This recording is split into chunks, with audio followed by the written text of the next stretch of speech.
Eli la un nou episod. Astăzi este data de 31 octombrie și de data aceasta vom sărbători Halloween. Halloween este împrumutat de la americani și dacă tot este la modă, am spus să-l împrumut și eu. Vreau să vă arăt și vouă costumul meu, iar după aceea o să-mi pun pe mine. Să scrieți în comentarii cum e asta, dar cam așa este, cam așa arată.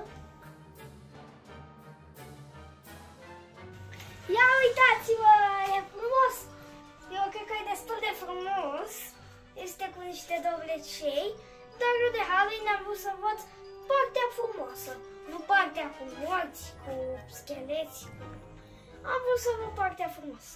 Și vreau să vă spun ceva foarte, foarte important, că acum o să mergem să vă arăt terasa cu dovlecei.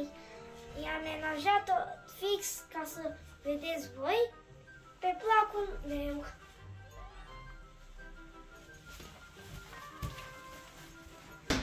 Eu am vrut să fac aici pe terasă ca de Halloween. Nu am vrut să fie creepy, am vrut să fie perfect. Așa că așa mi-am făcut eu și așa arată. Haideți să vedem. Deci, prima zonă. Zona aceasta este aici. Aici avem dovleacul speriebor. Vedeți? Foarte tare. Aici au pisicuțe pe dovleac. E pisică neagră. Aici asta am vrut să fie niște pânză de păianjen. Cred că ar fi bine pânza de păianjen, dar nu dau seama eu. În fine, acesta este casa băltuită pe dovleac. Acesta este o luminare și aceasta este un copăcel cu un liliac și cu un gard.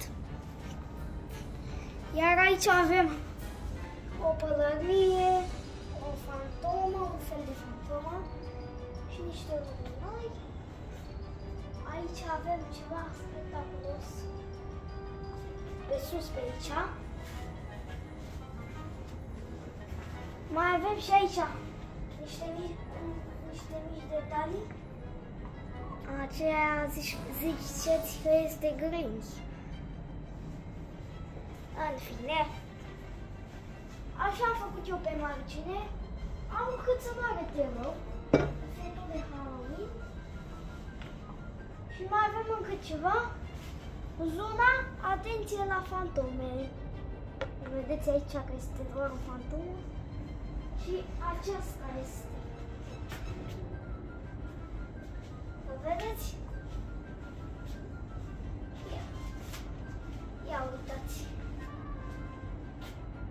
Se mișcă. În fine, aici avem dovleacul rămânaș. Aici o lumânare. Aici dovleacul cu furiță. Aici avem un dovleac. Pur și simplu un dovleac. Iar aici avem ceva foarte frumos. Bine, nu știu ce este. Aici avem casa bântuită iar. Dar numai că este altfel de casă. Acolo lumânare. Aici avem dovleacul ăsta, extrem de frumos, care mie îmi place. Uitați. E frumos? Nu cred că e frumos. Aici am făcut eu. Eu mi l-am lucrat singur. Este, dacă vă întrebați cum este acești dovlecei, mini dovlecei, i-am luat de la o chestie din aceea de se pune pe ușă, în formă de cerc care se pune pe ușă și dă așa de frumos. Și era o doamnă care avea, știți? Și noi am luat-o de acolo, că vrea să o arunce. Și eu cu acei doi dovleci am reușit să fac asta. Am făcut-o din hârtie și din polistiren și poate și din alte materiale care nu le amintesc. Sper că v-a plăcut.